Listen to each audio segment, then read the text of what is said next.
G'day guys. Oh.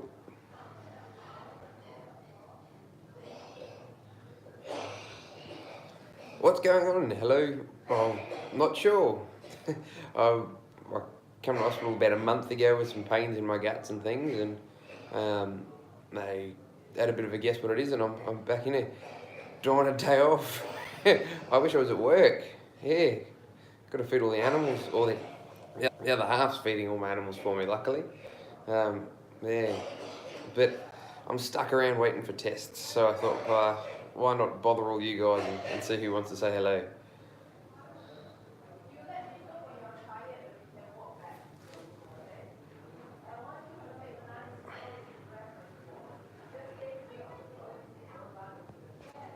So yeah, basically, a month ago they did a couple of CAT scans and things, and they diagnosed me with diverticular disease. I have pancreatitis.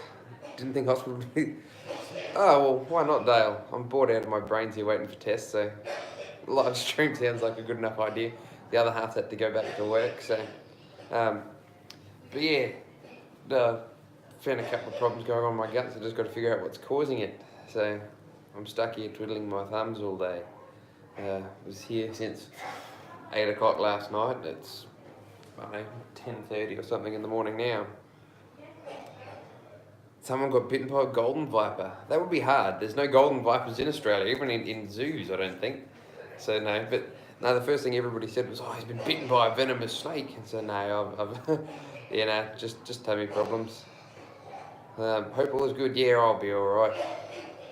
But geez, Nick, get well soon. Oh, thanks, Josh. Yeah, it's been crap. I missed your podcast because I was in here on Saturday night and they sent me home, and yeah, yesterday I come back. So diverticulitis. Yeah, somebody knows what it is. You'll get the help you need. There are dietary things. Yeah, so I've been following the diets and everything they got me to do for a month, and they think that there's something else going on top of it at the moment. So yeah, just figuring out if it's that causing the pain or if there's a secondary issue. But it sucks. Less time with my animals. How's everybody else out there today? Having more fun than me, I hope. I dropped one off there just for you. Just kidding. You're awesome, dude. I'm no more or less awesome than everybody else. Fencing scene in hospital. Diverticulitis is not nice at all. Yeah, it sucks. I was saying I was diagnosed with it about a month ago. But yeah, sometimes the bowel can twist or telescope. Please take care of yourself. Yeah, so they're going to have to do ultrasounds and x-rays and everything all over again and figure out what it is. G'day.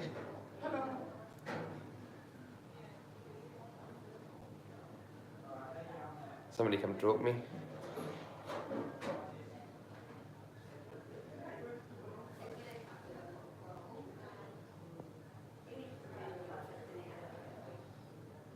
What's everybody else doing today?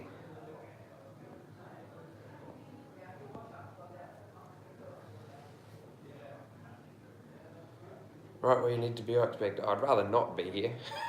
I had big plans to film a bunch of videos yesterday. I wanted to do one on brown snakes and a few other things, but yeah, just wasn't feeling up to it particularly to handle the venomous stuff. Obviously, common sense is not to handle anything venomous when you're feeling under the weather. Redoing my room. That sounds like enough fun. Fun once it's finished, I suppose. Get to enjoy your hard work.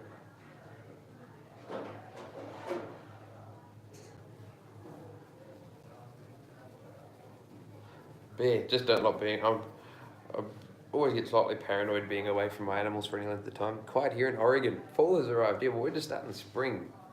So been a cold start to spring. We had 1 or 2 sunny days. Lizards and snakes popped their heads out. I had the first snake call for the season the other day.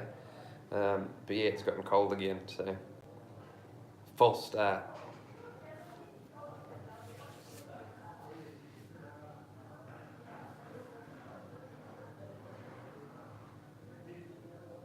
But yeah, I feel a bit like a pincushion at the moment. They've done 4 or 5 in this end and 1 or 2 up there. Do a wildlife adventure in the hospital. See what animals I can find. Yeah, I don't know if the other sick people like me filming a documentary about them. Rather be out looking for red bellies and browns or lizards, but you got to do what you got to do. Yeah, that's it. You know, such is life. Things get in the way. Once you finish your room, you can... I don't know, is it warm enough over there that you've got some reptiles out, or... Yesterday we had a reasonable day here. I was, half tempted to go and have a bit of a poke around the bush, but, like I said, I just wasn't feeling well, so... A good thing I didn't. I ended up here.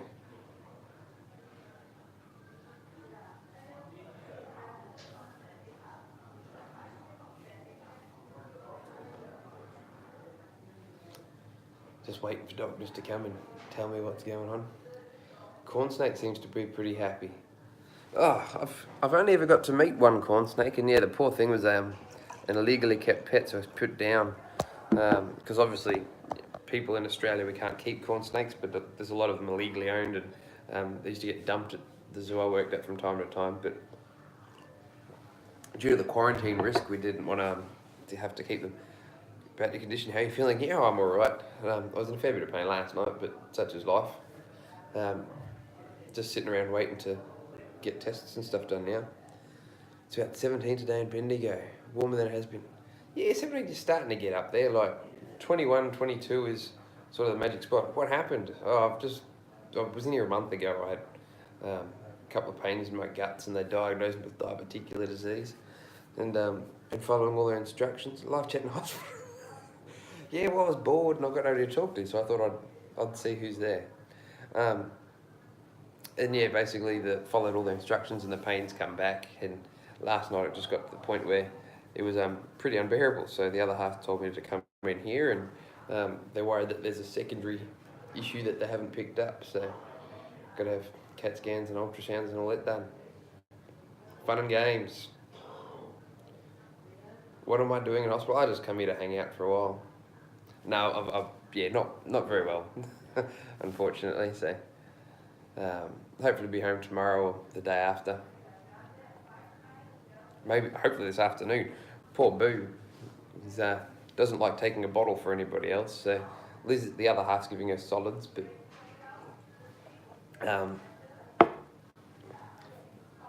do my best Steve Irwin impression. I couldn't be Steve Irwin if I tried. Yeah. No, I'm sorry. I can't even think of it. Venomous snake bite? No, I've never had a venomous snake bite. No, once her dad. Yeah, nah, Boo's, she's just real fussy taking a bottle from anybody else. And at the age she is now, she's having a bottle mostly for the sake of interaction rather than needing it. Because there's a black-headed python. Mum won't let me get one of the babies. Oh, that sucks.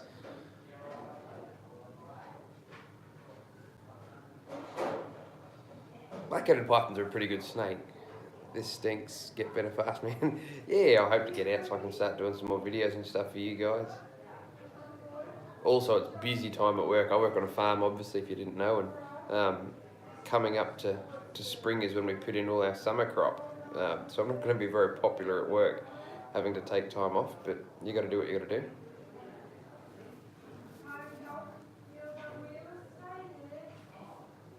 What kind of crops? We call it rape-or. It's a brassica. It's essentially just like a cabbage, and it's grown for stock to eat. So we call it summer crop. But it basically just looks like 1,000 acres of cabbage. We put our sheep on it when we wean them. Yeah, gay. That's right. Diverticulatus. I got sick of saying it. It's such a big word. But yeah, basically little pockets in your large intestine apparently, and they get inflamed. And then they've had me on fluids and taken blood tests and everything else to figure out whatever else is causing it, because the pain is apparently not in the spot where it's meant to be for diverticulitis. So have to go, Nick. Take care. Give the family snuggles. Will do, mate. Yeah, have a good one. Yeah, they don't think there's an infection, I don't think. I don't have a temperature. I did when I came in last night, but it's gone back down. Is that a disease? Yeah. Well, they call it diverticular disease. Basically, yeah, it's little pockets and weak spots in your intestines. They can get inflamed and things get caught in them. But yeah, they're worried that there's something else, basically. So 17 people out there. Oh, got lots of people to keep me company here in hospital. I probably won't leave this video up, by the way. It's not very wildlife related, but oh yeah, it can be unpleasant. It hurts like buggery. I broke my collarbone a few years ago, and that's got nothing on how I've been feeling for the last couple of days. Yeah, not being wildlife related, I don't think I'll leave this video up, guys, but I'm sure you won't mind. Sort like appendicitis. Yeah, so when I came in, appendicitis was the first thing I had to rule out, just because that's obviously an emergency, but pain's in the wrong spot. My favourite venomous snake in the world. I like the heavy, like king browns, like mulgars, red belly blacks, all the heavy bodied snakes are pretty cool. Tried gallbladder pain, yeah, they checked that out. That was one of their first things they thought, but had an ultrasound last time I was in to rule that out, so still don't know. Got to go have a gastroscopy or something on later this afternoon apparently, so knock me out and stick a camera down my throat. Fun and games.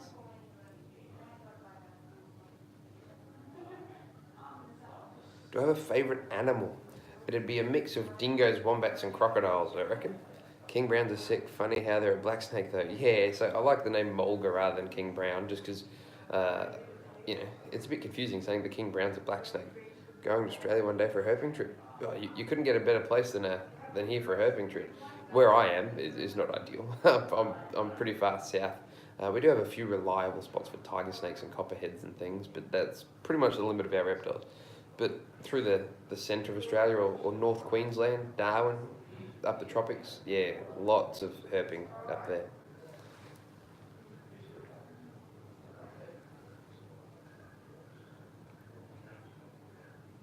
But yeah, that's what I was saying, king browns, yeah, they're pretty cool.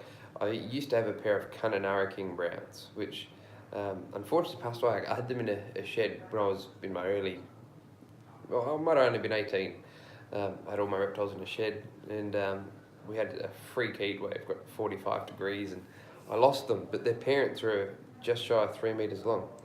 How far a trek is it for me to get to Uluru, for example? Uluru is about a 20-hour drive from where I am. Yeah, that's a long way. I once met a German family that have I seen Reptile Kingdom? Yeah, I was talking to him actually about some of his animals, possibly St. George mulgars. We'll wait and see. Really chasing copperheads, Josh. Copperheads and unbanded tigers, just so I can talk about local species. But they don't come up very often. Nobody wants to breed copperheads because nobody wants to feed copperheads.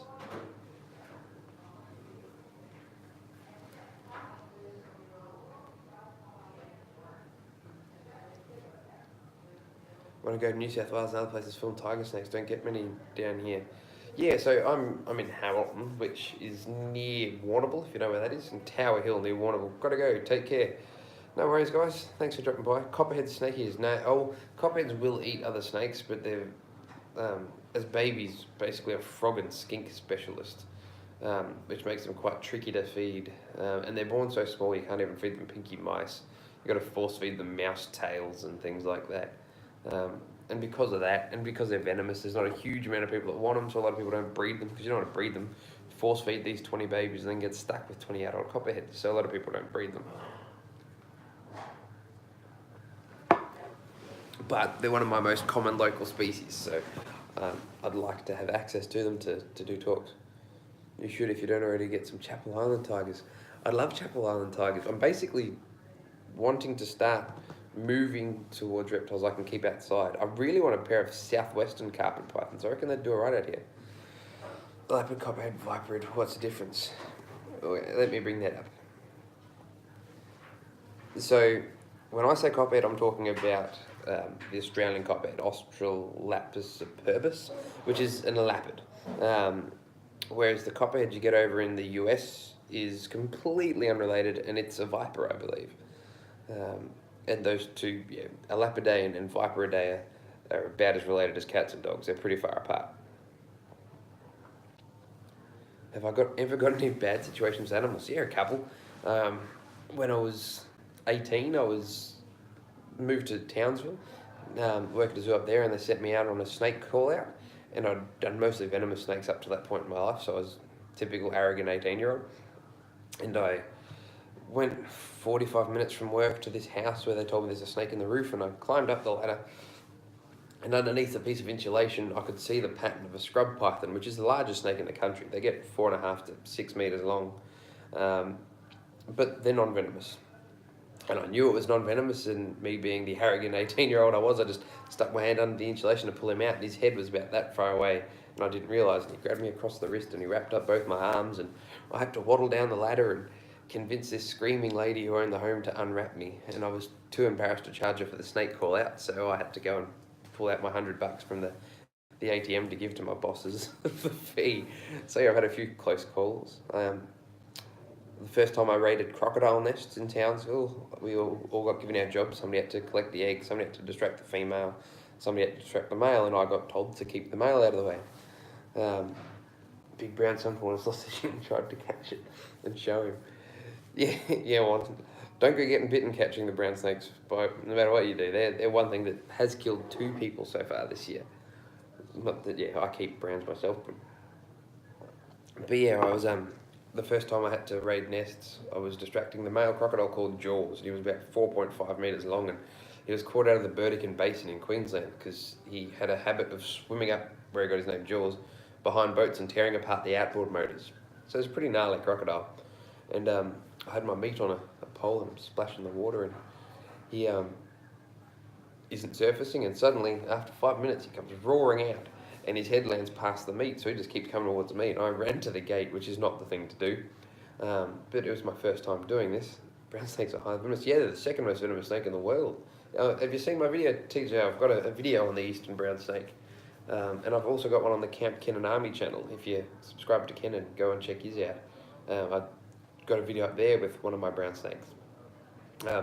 But he ran to the gate, the crocodile got his head halfway out the gate, and I'm pushing and shoving, and he's 600 kilos heavier than I am, and eventually managed to get the gate closed. So could have been a real close one.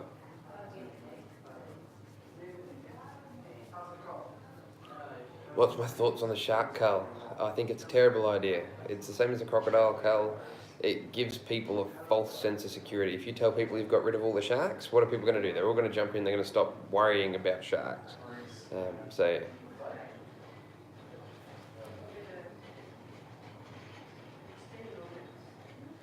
what's the biggest saltwater crocodile I've worked with? 4.7 meters, I suppose. Yeah.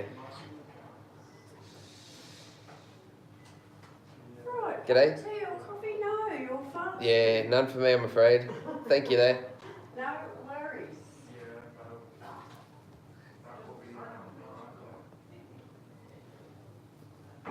Then what's the biggest American alligator I've worked with? Nelson would have been about 3 meters long, so 10 foot-ish, which is a pretty big gator. Oh, g'day Chuck, I haven't seen your videos for a while. How you doing? Yeah, basically I was stuck here a month ago, diagnosed with diverticular disease, so it's not wildlife related at all. It's not exciting, I just had nobody to talk to, so I thought I'd hop on a live stream. What? Diverticular disease, so basically on your large intestine makes some weird pockets and they get infected and inflamed. But they gave me all the treatment for that, and I come back with even worse pain than before. Better than me. I hope you're better than me. I couldn't be much worse than I am. I'm not too bad at the moment. I'm hopped up on painkillers and everything else. But yeah, last night I was in a lot of pain. So, but yeah, basically, despite the treatment they've given me, I'm still in pain. So they think that think that there might be something else going on. Have I ever worked with any other crocodilians that are not from Australia? I worked with American alligators, and then yeah, just saltwater and freshwater crocodiles. What was that last message? 3 meters long, but I've seen 20-foot long American alligators in the wild. 20-foot long. I somehow doubt it. Not saying that it doesn't exist. I'm just saying that when I used to do crocodile shows in Townsville,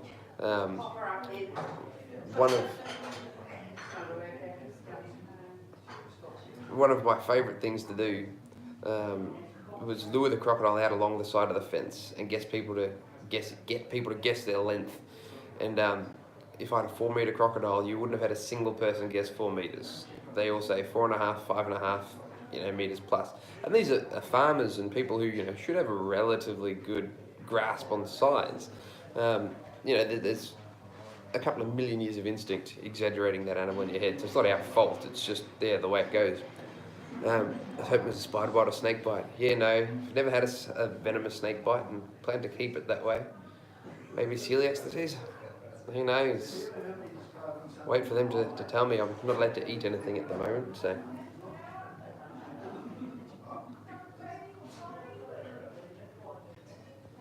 Yeah, what's the difference between freshwater crocodiles and saltwater crocodiles? So saltwater crocodiles get significantly bigger. They're the largest, well, not only the largest crocodilian in the world, they're the largest reptile on Earth today. The record 6.2 meters.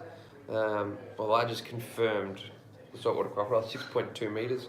Or 6.17 to be precise, was the biggest one measured alive, which was Lolong in the Philippines. And there was the skin of one measured at 6.2 meters in Fly River in Papua New Guinea. Whereas freshwater crocodiles, 3 meters is a massive freshwater crocodile. Freshies also have a much narrower snout and have really evolved for eating fish. Whereas salties, if you look at the shape of all 23 crocodilian species, narrow snouts are designed to move faster underwater. So most narrow snouted species of fish eaters. And bigger heads are more crushing power. The salty sort of halfway in between is designed to roar out, grab something, pull it back in. Yeah, it is a huge croc. Is this the best live stream I've had? Probably. Everybody probably thinks I was bitten by a taipan or something. Yeah, Belize guy, I'm alright. I'm just stuck here while they're running tests. Black caiman, I've never got to see caiman in real life. I don't think there's any caiman in captivity in Australia. Like, obviously private people can't keep them, but do you believe there's crocodiles in the sewers? No.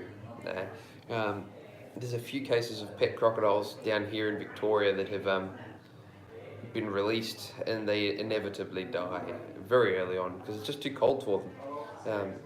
They've had millions of years to expand everywhere they can. If there's a place where it's climatically suitable for them, they would have already found it. Greetings from Canada. Hello, how are you? The other thing is obviously being a sewer environment, it's not conducive with crocodilian habitat.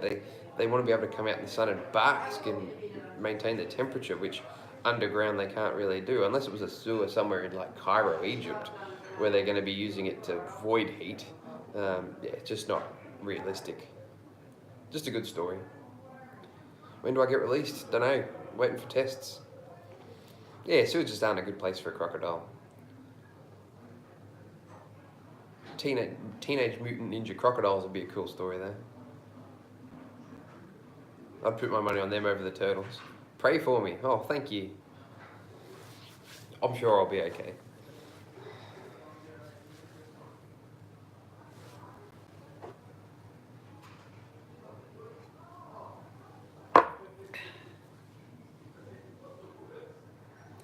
I removed a blue tongue lizard from a lady's house because she thought it was a snake. Yeah, when I was in Melbourne, I used to catch a few blue tongues every year that people thought were snakes. What python species do I currently own? Alright, I've got olive pythons, scrubbies, rough scales, bredli, jungle carpets, Murray-Darling carpets, diamond pythons, spotteds, children's, stimsons, aroma. I think that's all the pythons. Yeah, I really want pygmy pythons. I used to have a pygmy python, which passed away. They're fiddly little things to get feeding, but I'd like more pygmy pythons. And the Owen Pelly python would be my dream snake, but that's not going to happen anytime soon. And yes, what do I want to own? The other thing I'm just the last few weeks I've really wanted is southwestern carpet pythons, because I'd like to try and I want to set up as many reptiles outdoors as I can. And I was looking at southwestern carpet pythons. I found as far south as Albany in Western Australia, which climatically is fairly similar to Hamilton. So it'd be interesting to see if I can keep southwestern carpets outside here. Sending me a hug. Oh, thank you. I have more fear of needles. Yeah, I'm sick of needles, but yeah, I think it's cool that you guys are vlogging, that you're vlogging from the hospital bed. Yeah, I don't think I'll leave this video up, just it's not very wildlife related, but I thought, hell, you guys can keep me company for a little while I wait for tests. Is a children's or aroma good to start with keeping snakes? I hate needles, so yeah, everybody hates needles. As far as a good snake to start with, I think you don't want to fall into the trap of saying this species is always friendly or that species is this or that species. If there's a species that interests you, you're going to do the best with that species. There's a few exceptions. Like obviously, if you have a deep interest in venomous snakes, you're probably not going to jump into the game with venomous snakes. But the first way I divide all the pythons up is based on size. If you want, Joe has put his olives outside in Newbury. Yeah, I'd like to put my Murray Darlings, the Diamonds and Southwesterns outside. Obviously, I'm in Hamilton, which is similar to Melbourne. We're hotter than Melbourne in summer and colder than Melbourne in winter. So I'll need some supplementary heating. But yeah, as far as first snakes, basically I'd just say pick the sort of size you want. If you want small, you've got the children's spotted Stimsons. Avoid pygmies if you're not already keeping them. Medium size or small medium, you've got wombers, water pythons. Step up, you've got all the carpet pythons. And olives and scrubbies, I think, should really be reserved for somebody who has either kept snakes before or at least got to handle some large snakes with friends, just so that they're aware of what they're getting themselves into. And the only reason you want to pick that size is it determines what size you've got in your house to dedicate to an enclosure. Once you've got that size you want, I say pick the species that interests you the most and basically look at that, because I don't understand the idea of buying, if you really want a rough scale python, don't want to buy a poor spotted python and get rid of him once you've got the experience to get the other one. So can I contract Negro come from, I'm not sure what that means, sorry. Black-headed pythons, yeah, black-headed pythons are good too. Water pythons, yeah, I do like water pythons. I don't know why they're not more popular. Really love carpets, olives and diamonds, yeah. Olives are one of my favourites. I like big pythons. Spotted pythons are one of the best beginner snakes to keep. Yeah, spotters is what a lot of people start off with. Perfect size, big enough that they're not fragile, small enough that they're handleable, need a small enclosure. Stimsons are pretty good, a little bit smaller, possibly a little bit prettier. If you're into colour morphs and stuff, you've got more to play around with. I got to Chris Humphrey hold a large black-headed and large olives, and look at, yeah, I did a bit of work experience with Chris Humphrey years ago. He's got some very, very cool animals. The only downside with the Stimson's python over the spotted is they've got a habit of going off their food in winter, which is fine, it's not going to hurt them. But a lot of first-time reptile keepers freak out, and every winter I get a lot of messages of people with Stimson's python saying, there's something wrong with my snake, what should I do? I think it's just because they're from that arid environment. No matter how warm you keep them, they've just got this cycle of winter ingrained in them physiologically.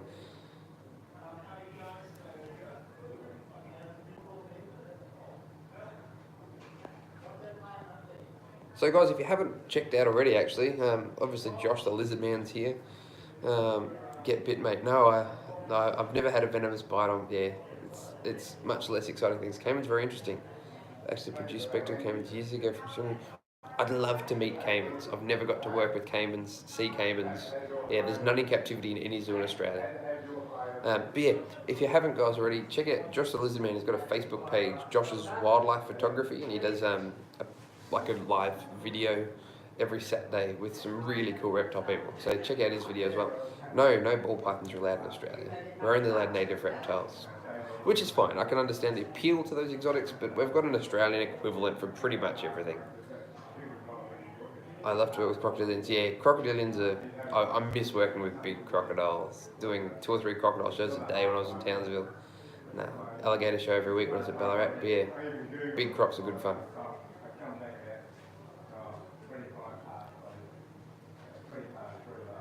Do you work with crocodiles at the... Well, obviously you work with crocodiles at the moment. You've got a lot more variety over there in captivity, I imagine. Is it St. Augustine? They've got one of every species. I don't know if they've got... They recently divided Crocodilus niloticus, the Nile crocodile, into 2 species. So I don't know if they've got the western variety yet or not. So I'm in hospital. Basically, something wrong with my stomach, my guts, that I haven't figured out. So, yeah, nothing that exciting. Just, it's not wildlife related, I'm just bored and waiting for tests. Sorry, it's under, unfortunately, we're catching up. Nick, how am I feeling now?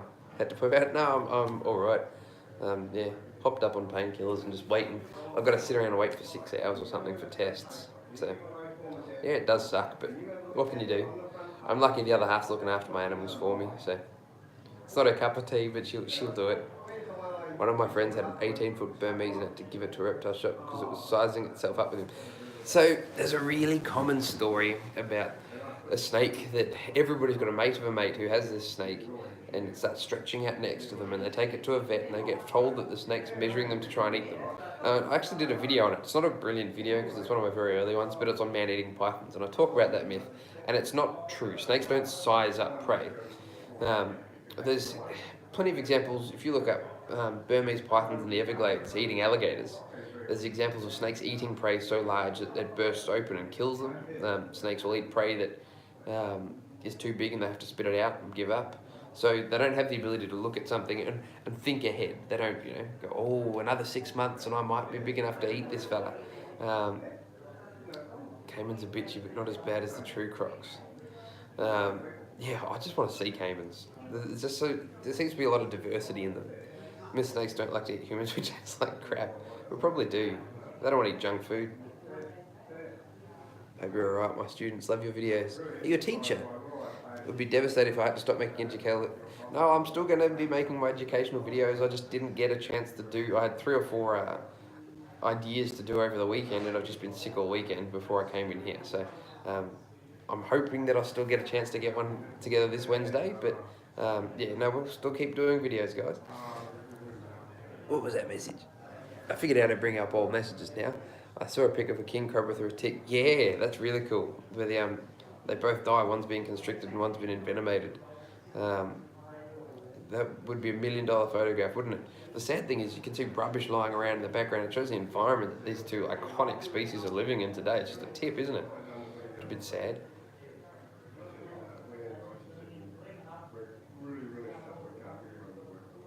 I know I mentioned it last time, guys, but it's not all the same people. If anybody's interested, in the last couple of days, how long have I had the problem? About a month. Yeah. Well, apparently I've had it for years and not had any issues with it. But they think there's another problem on top of it. But yeah, if anybody's interested, about a couple of days ago I started up a Patreon account where people can help, pitch in and help the videos out. Not everybody's in a position to help out, and that's completely okay. But if everybody could go across and check it out, it's just patreon.com/wickedwildlife, and let me know what I can do. Any ideas of some perks that I can offer people. Obviously, I don't want to be one of those people that makes separate videos. If I make a video, I want everybody to be able to see it. But I'd also like to be able to give something to people who can help us out, because a couple of things that we'd like to do if we can get some Patreon supporters would be to make a few more road trips and visit other collections, because I'm running out of animals you guys don't know already. And I was saying I'd like to build a new reptile shed close enough to the house that I can live stream from the reptile shed. Snake facts and science videos. Yeah, I haven't checked out your channel yet, TJ, but I'll have to. You're here all the time, so I'm going to be stuck here all day, so I'll make sure I'll have a flick through this afternoon.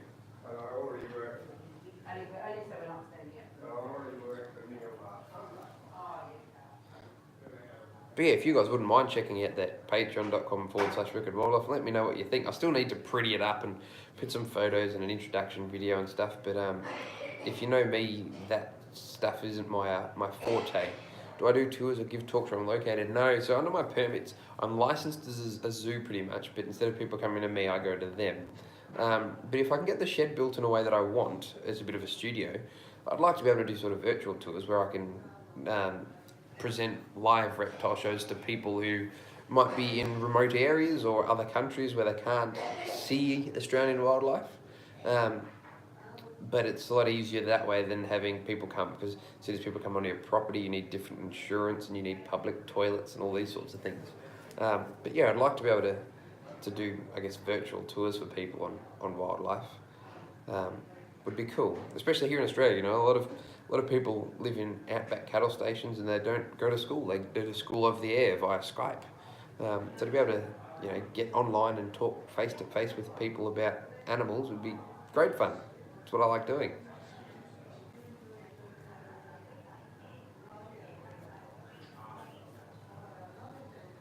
King cobras are bloody sick. They're very cool animals. They've got a couple at the Australian Reptile Park. I've never got to work with kings. I've worked with Siamese spitting cobras from Thailand and Mozambique spitting cobras, which I actually had Mozambique spitting cobra venom in my left eye years ago. I was feeding them, and one was about to shed, but he was a pretty good feeder, so I thought I'll give him a go. And I fed him, and he spat on my hand, and I washed my hands. And 2 hours later, I rubbed my eye, and within about 30 seconds, my face felt like it was on fire. So yeah, I can attest to the spitting cobra venom. That's one thing. Not many Australians could say that. And we also had just Asian cobras, which are pretty big critters. But yeah, no kings. Would have been cool to work with kings. Virtual tours, yeah, virtual tours would be cool. I don't know how I'd work it with yet, but if you could travel to any facility in the world, where would you go? St. Augustine Alligator Park have a 2-week course on crocodilian husbandry, which I'd love to do. That'd be really cool. Have you seen the Reptarium stuff? Looks cool. I was talking to Jake about it, and both agreed that there's a huge retic tank. Owen Paley would be... Oh, hang on, bring that back up. Owen Paley would be better than that retic. Yeah, but I hope there's never Owen Paleys over there in the States until we at least have them. But yeah, you mean Brian Baz, his name, BHB. You mean his Reptarium? It looks amazing. All the artificial rockwork and stuff looks amazing. Been to St. Augustine. I've only been to America once, and I only went to LA and San Diego. So I got to go to San Diego Zoo, but I was with my family, and they're not into wildlife. So I'll donate if I organise a time. Hang on. Maybe a Patreon bonus for supporters. We pick a time or topic. Yeah. So I'd like to do something like that. The only sort of thing I've got to work around at the moment is a lot of you guys are spaced all around the world. So some of the times that you might want to during my work hours or in the middle of the night, and basically I still work 5 days a week on a farm. So as we pick up our shows, because the way that I pay for wildlife is through physical shows. I do birthdays in kindergartens and schools, and I take my animals all over the state of Victoria and South Australia. But yeah, as we pick up, I'll be able to spend less time on the farm and more time doing virtual tours and stuff like that. Let's bring up those old messages again. True Aussie version of that here would be sick. I donate during school day. Yeah, we'll find a way that we can make that work. Did I do a Venn handling course? No, I've never done a Venn handling course. I learnt on the job, so I wasn't exactly self-taught. I had several jobs where people, I worked under other people. And then I worked into positions where I was in charge of venomous snakes. So I suppose there was a little bit of self-taught there where I had the basics and figured out what was comfortable for me. And then I went out the mines where they asked why I didn't have a piece of paperwork. But I basically got away with it after they sent some of the girls there to do 2-day courses. And those courses I'm not dissing on, they're very valuable, but they weren't prepared to catch 6-foot wild brown in a trench on a 40-degree day. So the courses aren't everything.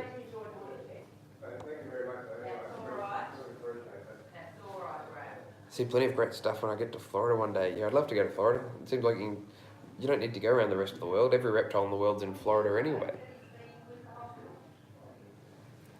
I've always wanted to go to Australia. Yeah, you're going to have to come to Australia. The wildlife is brilliant. Down where I am, it's a bit cold. It's not too much, but further north or further inland, there's especially if you're a reptile fanatic, there's all sorts of stuff. Oh, really? Well, What's a tattoo on my wrist? It's a crocodile. And a quote from We Bought a Zoo. All you need is 20 seconds of courage. I can't really get a photo of it for it. But yeah, it's there you go. How did I get the name Wicked Wildlife? When I was 18, I had to work I was working for another demonstrations business, and I had to have an ABN, and I had to give the ABN a name, so I thought Wicked Wildlife was a good name. So I had it since I was 18 years old, but I didn't start doing shows myself until I was 22 or so. Yeah, but I just liked the name. So come up, it was either that or Amazing Aussies, which Amazing Aussies was too close to there's a pet shop, a really good pet shop if you're in reptiles called Amazing Amazon, and the names are too close together in the same industry for them to be registered. So awesome name. Yeah, I think it's stuck anyway. But yeah, the crocodile actually ended up being my business logo. People sort of think, it's a bit gimmicky that you got your business logo tattooed on you. I'm like, it was the tattoo before it was the business logo. Let's say, yeah.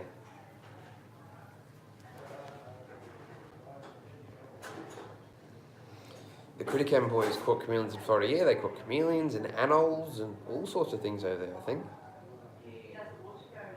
Yeah, there's population of red-tailed boas over there and all sorts of stuff. Has YouTube been having trouble with demonetization? Yeah, we got demonetized a few months ago just because we didn't have... you needed 1,000 subscribers and 4,000 hours watch time or something like that, which we didn't have. We've since hit that. But frankly, everybody worries about demonetization. Unless you're big, it doesn't matter. In the 2 years I've been doing videos, we've made like $100.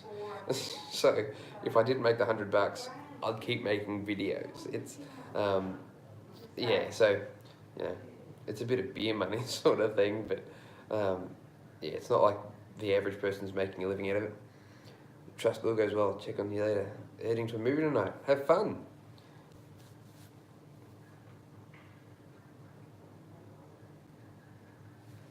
Who else is still here? I live in Florida. The other day I caught a ball python escapee. Yeah, well, that's the reason why we can't keep exotic reptiles. Florida is the perfect example. The Berms obviously are the classic one. And everybody, a lot of people who are pro exotic keeping say, oh, well, we didn't release the Berms. They got released in a cyclone, so it's not our fault. And the thing is, it's not, you know, an us versus them. If anything, the fact that the Berms got released during a cyclone or a hurricane, which you call it over there, only makes the argument against exotics in Australia stronger. It goes to show even if you're doing the right thing, unforeseeable events like natural disasters happen that we can't prepare for. So yeah, that's why we can only keep natives here in Australia. Sitting pretty on monetization channel, made a whole 1 cent. Yeah, welcome to YouTube, guys. It's not, you wouldn't do it for money, would you? But, you know, you're the same as me. You know, we're much like each other, Wildlife Brothers. If you haven't already, guys, subscribe to the Wildlife Brothers. They make really cool videos on American wildlife in particular. And we're going to have to do some more collaborations. They got a video on red-eared sliders on my channel, so check that out as well. But yeah, we're much like each other, guys. We're doing it to teach people. Ooh. There's a pygmy hippo shot last year in Darwin. I think it was a couple of years ago now, but yeah, it was released 10 years ago or something, they reckon. Yeah, it'd been loose for a fair while. Somebody thought it was a pig, which, if somebody can't identify a hippo from a pig, you wonder why they're allowed a firearm. But we're all educators, yeah, that's it, you know. There's plenty of people who make some money doing it, and that's fine. You know, I make money with my physical shows, taking animals out, but it all gets put back into my animals, basically. There's nothing wrong with wanting to make a little bit of money to put back into it, but yeah, we're here as educators, basically. Apparently videos that aren't monetized are correlated with a reduction in views. Put up recent videos showing this monetization is verification process for being... Yeah, so YouTube keep telling us that non-monetized videos aren't any higher. Since I've been monetized, I haven't noticed a difference. It's not like it suddenly shot up. So who knows? There's lots of people that argue either way, but at the end of the day, it's not what I'm making videos for. Yeah, that's it. It's all just about spreading a wildlife message. The more people out there who care, the better.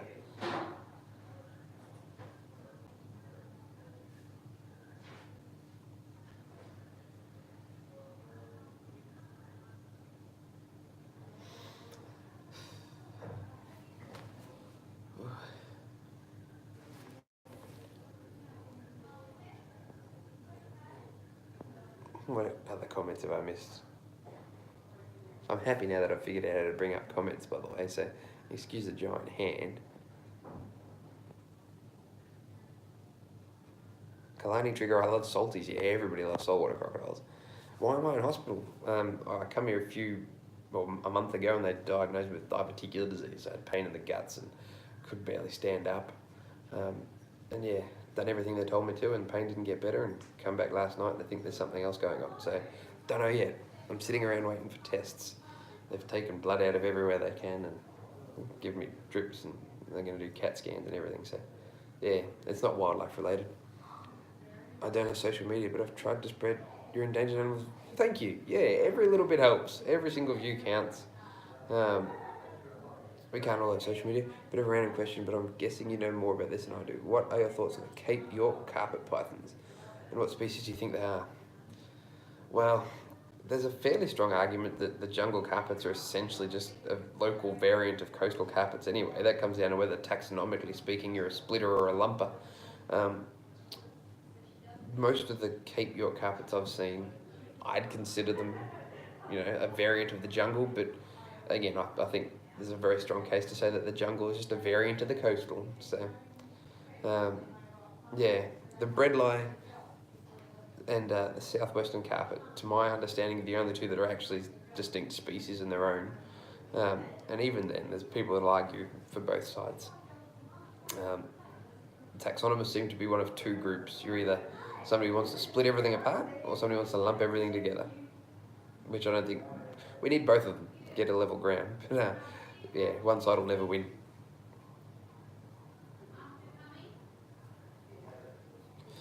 How similar the genetics? Can a coastal and jungle? Yeah, so all the carpet pythons can produce viable offspring.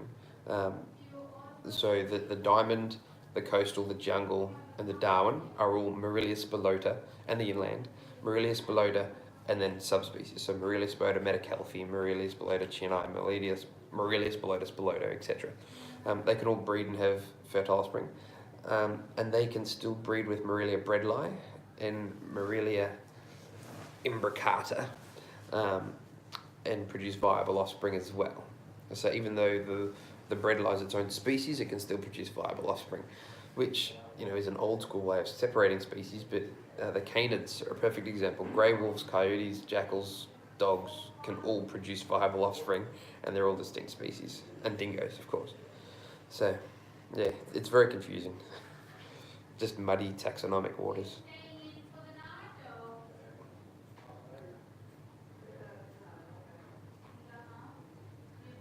That sucks. Yeah, it does suck. Doing crocodile research on different species, yeah, I really wish I had gotten.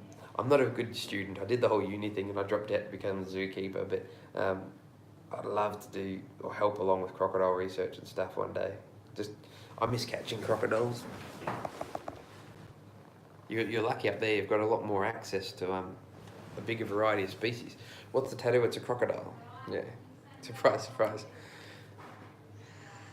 Coastals, Darwins and IJs, yeah, they're all, yeah, most of us consider them subspecies, but what does subspecies mean, really? How different do you have to be a subspecies? They're Neanderthals, Denisovans and Homo sapiens. Yeah, that's exactly it. There's lots of species that can produce fertile offspring. It's a very old school rule that if they can breed, crocodilians, the American crocodile, the Cuban crocodile hybridizing. And the Siamese crocodile and the saltwater crocodile are hybridizing, and they're all for their own species as well. Remind you of Steve Irwin. No, I'm not that good. Yeah, just a person that likes reptiles and has access to.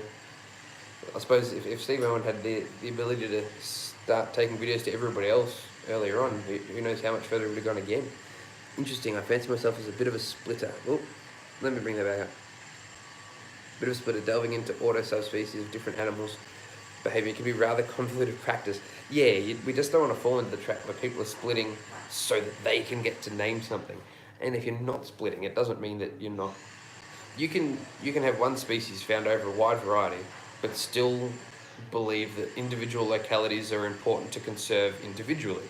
So, if we say that they're all just carpet pythons, it doesn't mean that there's not an argument to conserve this population and that population. There's a podcast, Herpetological Highlights, where they were reading a paper about boas in Puerto Rico, and they found that while they're the same species, the cave-dwelling populations of the Puerto Rican brown boa or something were genetically distinct to the rest of the populations. So they were saying that if they conserve them, they want to conserve both of them. Gotta run. No worries, yeah, I'll try and get better. It's true, we all put in a little part of the wildlife message. The crop hybrids are sterile, have genetic disorder. The Siamese crocodiles, I believe the Siamese hybrids are breeding fairly well. I don't know about the American Cubans. I haven't worked with them myself. Um, but yeah, I've been told that the Siamese and Salties are fertile. We need less Jags in the world. True, they're pretty snakes. I can see the appeal, but the thing that worries me with Jags is it's the beginning of what we face with domestic dogs. As soon as we start breeding things knowing that they're going to have genetic issues to be passed on, when does that stop? We're going to end up with, all the problems that dogs have, which is sad.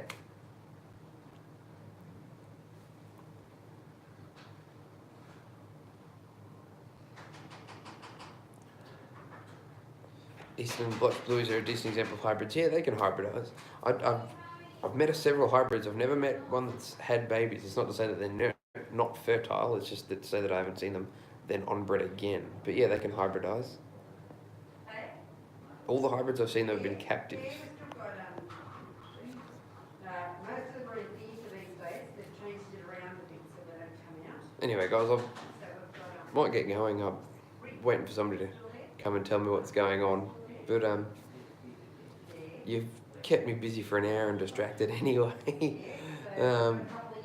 If you want to keep chatting away, look up our Facebook page, facebook.com/Wicked Wildlife. You can send me a message on there or leave a comment here. And again, please check out that Patreon page.